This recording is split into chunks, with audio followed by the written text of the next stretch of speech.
here we are. How are we doing? Good. Hello, everyone. Welcome to Community Keynotes. I'm blessed to be the creator of the show. My name is Melissa Majors, but it would not be possible without my co-producer, Amani Roberts. Hello, Amani. Hello, how are we doing today? I got to tell you, I am incredibly excited about today. This is a very special day, Amani. Agreed. Tell us why.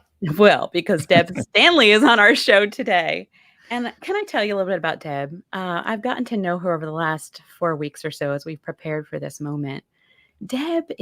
She's got this contagiously kind heart, that you just can't help but to let it rub off on you. And you spend a little bit of time with her, you want to be a better person. I mean, she's just that kind of soul.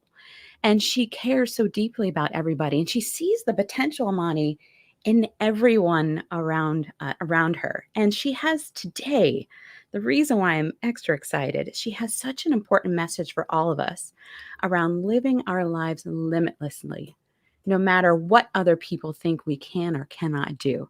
And I think that message is truly going to make a difference in this world. And so I'm so excited for her to share her story on our show. And so, viewers, you're in for a treat.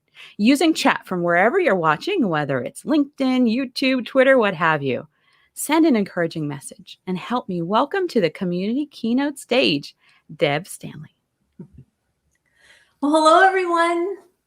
My name is Deb Stanley, and I have dedicated my life to working with individuals with unique abilities.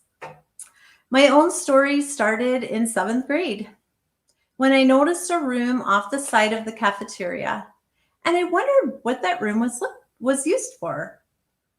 Was it a storage room? Were there people in it? So I walked over to the room, and it was a great big door with a little window, and I was very petite, so I had to stand on my tiptoes. And when I looked in, I saw children with disabilities. Some had Down syndrome, some were in wheelchairs, some had a hearing or visual impairment. And I wondered why they were in that room. Why weren't they in the cafeteria having lunch with me?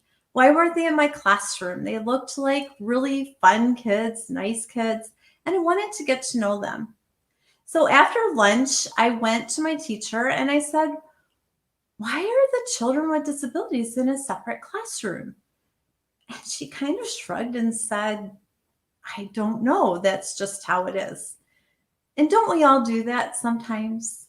We make assumptions about something without asking why that is. It's just always been that way, and we accept that that's the way it is.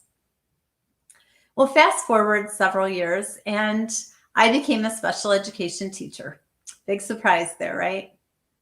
And I loved teaching. I loved my students. I loved my families. I loved listening to their stories. I loved opportunities to connect them through our Power Peer support groups or whatever that looked like, to make sure we never had a repeat of that 7th grade classroom, right? Well, I taught for about 20 years, and toward the end of that time, I had people coming to me, parents and families, saying, my child is sitting in the basement, my adult child now, this is after graduation. They're not connected with community. They need to find a job, and maybe they've tried and weren't successful, but they're kind of stuck. So I made a huge leap of faith, and I started my business, Transition Bridges, and I left teaching.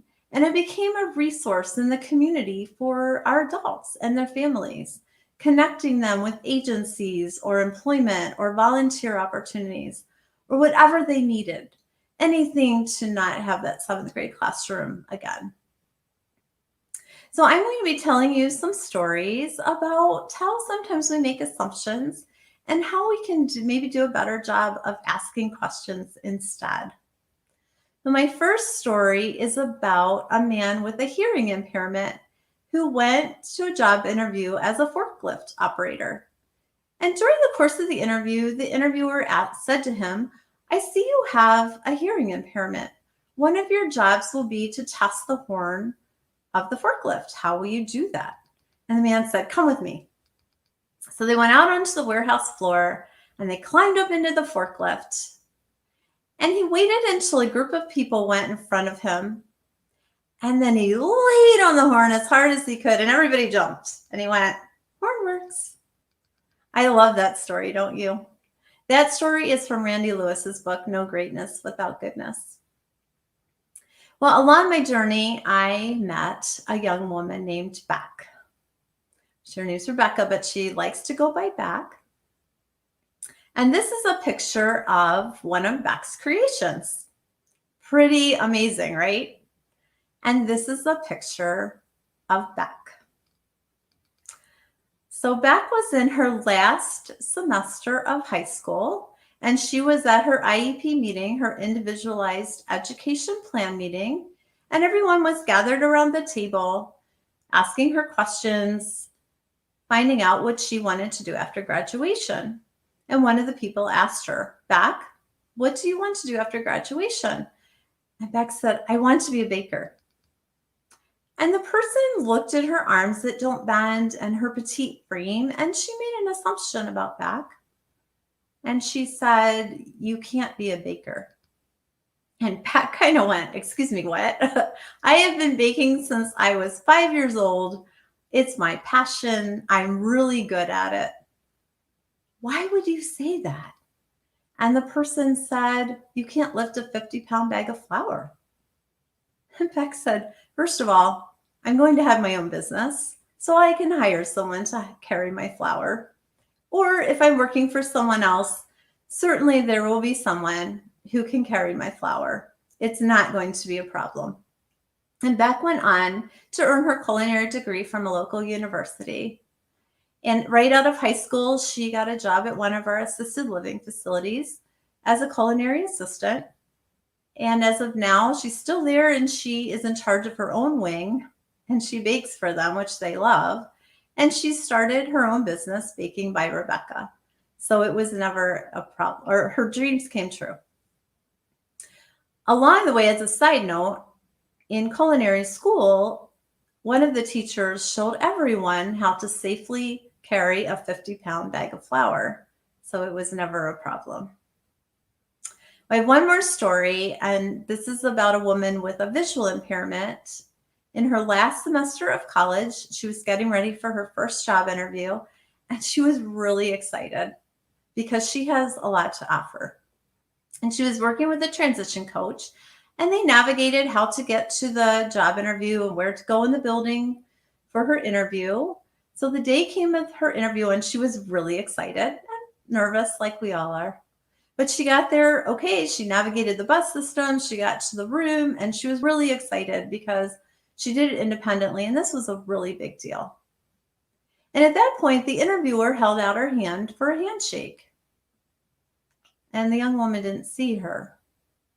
So all of a sudden, everything changed in that interview. And the interviewee knew it, but she didn't know what had happened.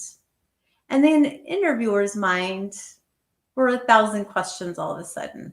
"Oh my goodness, she can't see. I have paperwork. If I offer her a job, how will she fill out paperwork? How will she perform some of the duties of the job without sight?" And the interview ended very quickly.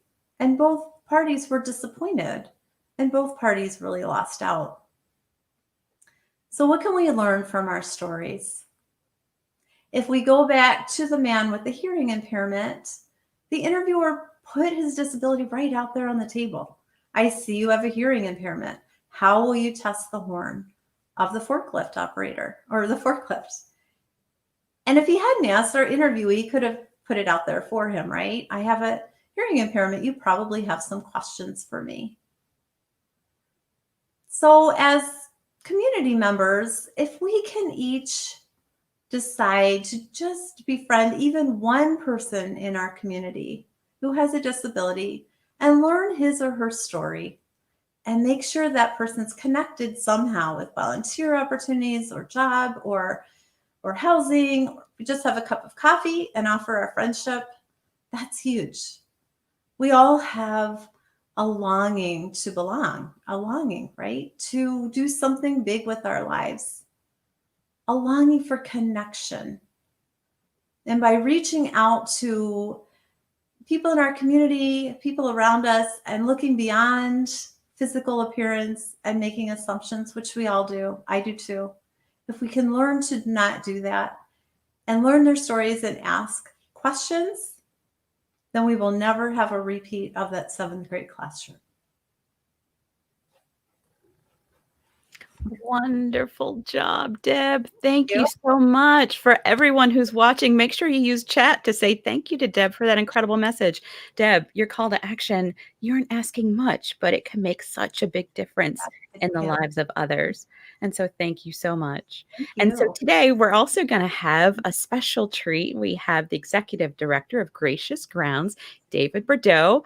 For every episode at Community Keynotes, we conduct a fundraiser. And Deb has chosen Gracious Grounds today. So, Dave, will you tell us a little bit more about what you do in your organization? Sure. Well, Gracious Grounds, we've been around for a few years, and we offer housing opportunities to individuals with unique needs. So many of the people that Deb was referring to, based on their individual circumstances, are striving towards that independence, and we really try to make sure that we're an outlet for that. Again, fostering their independence, offering opportunities for them to grow through their independence, through their housing.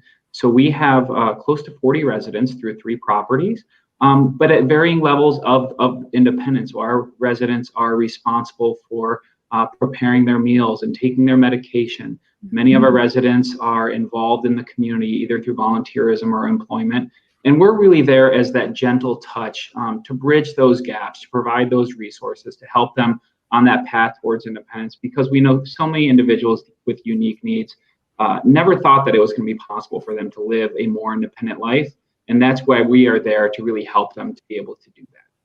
Oh, that's fantastic. You guys are exemplifying what it means truly to live limitlessly. And I heard that some of Deb's students are residents there at Gracious Ground. So to dig deeper and pepper you both with questions, I'll turn it over to Amani. Yes, we're going to dig deep. So great job, Deb. Great to have you here. My first question for you is, if Beck were to walk somehow into this virtual room and say hello, what would you say to her? Oh, Beck.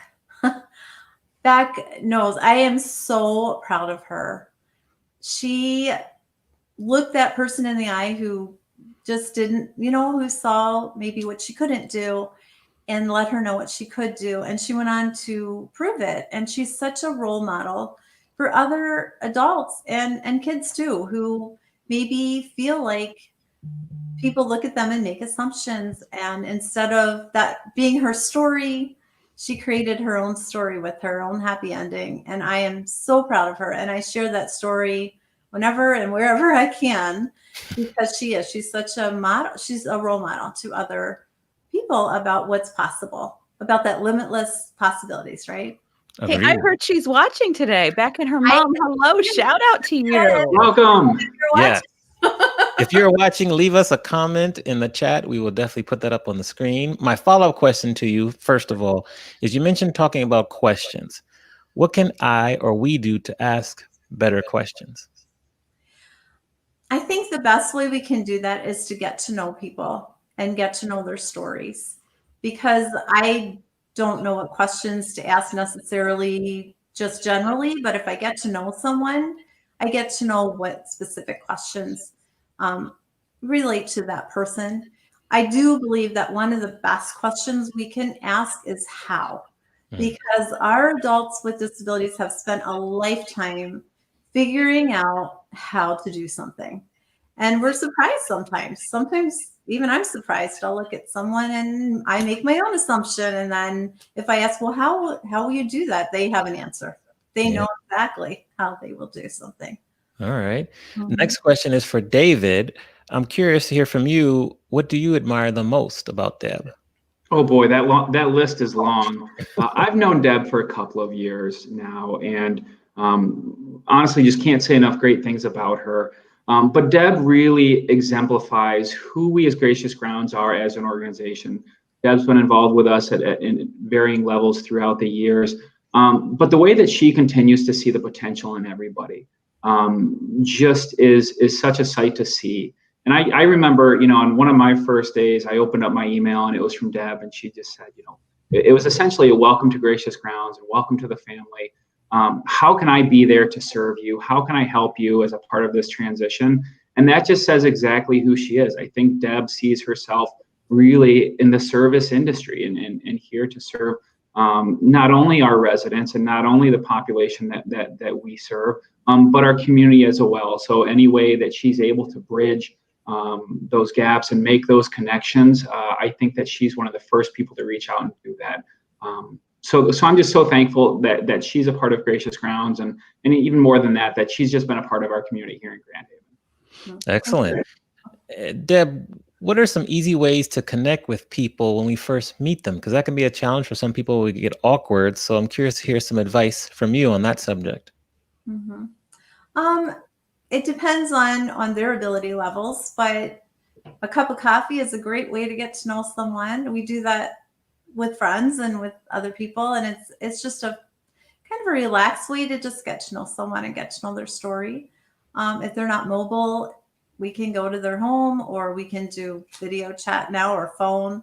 But it's important to find some way to communicate with the person and let them know that we're here if they need something. We want to know them as a friend. Like I said in my story, those children look like great kids. I want to be friends with them. And our adults make great friends, wonderful friends.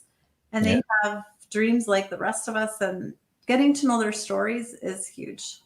Yeah, I think one of the takeaways that I've gained from you, Deb, is just, to your point, Amani, just try, just ask, and be intentional about making someone not feel invisible, but be seen. Right. That's the biggest step that you can take, is just to try. Mm-hmm. Yeah, absolutely.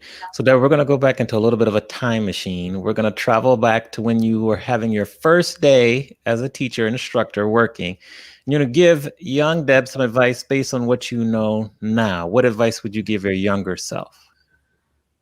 The best advice I can give my younger self is to make sure we listen to our students and to our families. A lot of times it's all they want someone to listen.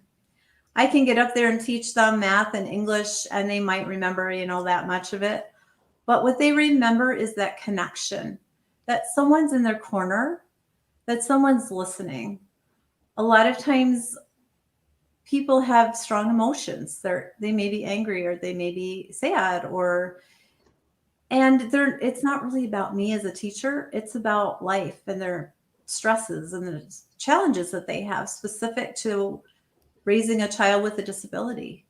And the students have their own stresses about things. They want to fit in and how to do that. And so a lot of times things that are maybe directed at us as teachers is really not about us at all.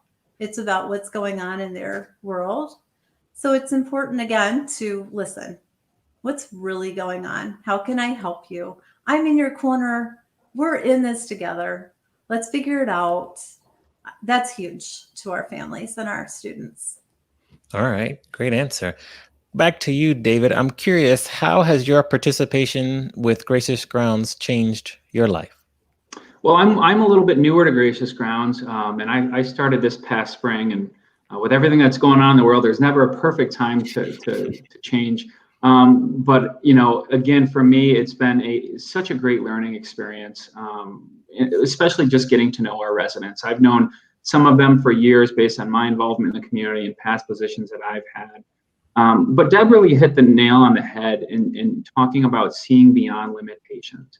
And that's something I think that we as an organization strive to do, and me personally as well. I work with these individuals every day who just want to belong and connect with others. And that's who we are. That's what we strive to do. The limitations put on them aren't based on limits that they put upon themselves. They're all extrinsic from that. So I continue to be just amazed every day at the level of independence and the confidence, and just watching them grow within that is just really remarkable. We've had a number of new residents move in over the last few weeks, and just even seeing that change in confidence over a week or two. Again, those this is their first time living independently and away from home, and it's a little nervous for them at first. But watching them come out of their shells and having that confidence, talking about the meals they're making and giving tours of their apartments, and just seeing all the pride that they exhibit is just fascinating. Yeah. Thank you for that answer. Deb, I want to follow up on something you said previously. You talked about limitations. Why do you feel it's so hard for people in general to see past some people's limitations to see what's possible? And then what can we do to really enforce that behavior to seeing what's possible and not letting some person's limitations prevent our outlook for them?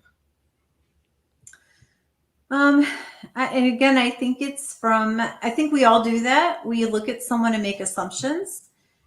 And so it's something I work on too, is again, it's asking questions, it's getting to know who they are, what their goals are, and how can I help you reach those instead of just assuming they can't do it, like back with their flower. You Yeah. can't do that. How will you do that? And that's true for really anybody, trying to look beyond what we can see with our eyes and asking questions and really getting to the heart of people. What are your dreams and goals? How can I help you reach those instead of just assuming they can't or they won't be able to? Yeah. Deb, your model is so simplistic. I've been trying to apply this because I catch myself, even with my own kids, like assuming they can't do something. But because of your influence, I asked them, okay, well, how can you do it? Because I noticed I was projecting my own limitations on them too. So that framework is so simple. We can use that for everyone we jump to conclusions and makes assumptions about. Absolutely. And do your boys have an answer when you ask them? They do. Of course they do. And if they don't, then they work hard to figure it out. So your model is so powerful and simplistic, but it really works. So thank you. It does work. Yeah. Tell us more about Transition Bridges. Transition Bridges is a resource in the community. So a lot of what I do is connecting people. If they're looking for housing, I'll send them to Gracious Grounds today for a tour. If they need financial help, I have a person, Jeff Light, who I send them to. He works with special needs planning, and then he has people he works with for auto insurance or home insurance. My friend Donna Bunce has Compassionate Heart Ministry, which is for socialization. We have the Momentum Center in our community for socialization. We have Mosaic Counseling if they need help with counseling. So we have so many resources in our community that people may not know about, and I direct them to those. And we all have those. We all have communities with resources, but maybe sometimes it just takes that one person to know what those are. So I'm the go-to. Yeah. I help people get from point A to point B. Where do you want to go? What do you need? How can I help you? Disability Network, if they need job coaching. We have so many fabulous resources. And I think that's pretty typical of all of our communities. Yeah. Well, we thank you for your service. My final question to you is, when you're looking back at like the success you've had with Transition Bridges, what is maybe one or two examples that make you the most proud? Like you really kind of just smile and look back with such a great sense of happiness as the people you've helped or people you've helped to connect. What comes to mind? Well, back, of course. But even some of my adults who are now in Gracious Grounds, how fun to see some of my former sixth graders living independently. There's just nothing better. One of my adults, I set up a job interview. He just could not get out of his basement just to make that step to take toward employment. And so I said, I will connect with someone. I connected with one of our assisted living facilities, and I got him a job interview, and he had to do it from there. But he just needed that little push to get out of the basement, off the video games. You have a job interview, you need to show up. It's my name on the line, so you got to do it. So yeah, those are just a couple stories. Great stories. All right. I will turn it over to Melissa, who will keep us going from here. So thank you, Deb. Great job, and great to learn more about you. Absolutely. We're so proud of the work that you do, Deb, and you as well, David. And we want to conduct a fundraiser. So whether you're watching live or you're watching the replay, we would love for you to contribute funds to Gracious Grounds. And the way that you can do that is you can text your donations, you can scan the QR code that's on the screen, or you can go to givebutter.com/community keynotes. 60% of your gift will go directly to Gracious Grounds, and 40% will fund the ongoing production of community keynotes. We have a second way for you to give. You can not only wear Deb's story in your heart, you can wear it on your sleeve, and you can purchase a copy of Deb's book, I Wish, at storystore.us. We have designed a collection of merchandise based on this store, on Deb's story and the model, Living Without Limits, and Don't Assume Can't, Ask How instead. So again, visit storystore.us to get your own, to wear Deb's story on your sleeve. So thank you so much for tuning in.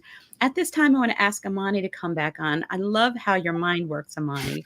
And I'm super curious about, your reaction to Deb's story and some of the key takeaways that you think you'll apply in your own life.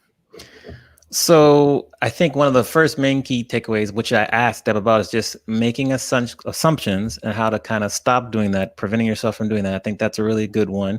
Second thing that Deb said was when she talked about just listening. I think listening is such a hard skill to master, but it's so very important.